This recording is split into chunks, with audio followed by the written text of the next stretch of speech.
Train থেকে নেমে hotel নিয়ে রেডি হয়ে গেছি, যাবো কোথায়? বিশ্ববাংলা। কারণ এটা হচ্ছে আমার জীবনের সব থেকে ফেভারিট প্লেস, মানে এতটাই ভালোবাসি।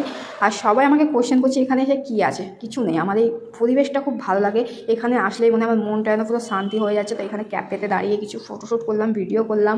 দেন আমরা একটু অ্যাক্সেস মল ঘুরে আসলাম। সেখান থেকে এসে বিশ্ববাংলা এসেছি। আর হ্যাঙ্গিং রেস্টুরেন্টে যাবো না, এটা কখনো হতে পারে না। তাই হ্যাঙ্গিং রেস্টুরেন্টে যাওয়ার জন্য লিফটে করে উপরের দিকে যাচ্ছি। বাইরের ভিউটা দেখো কতটা সুন্দর, মানে ভীষণই একটা ভালো জায়গা। তোমরা যে আসলে তাড়াতাড়ি একবার এসো আর এখানে খাবারটাও খেয়ে যাও, কারণ এখানকার খাবারটা অনেকই টেস্টি।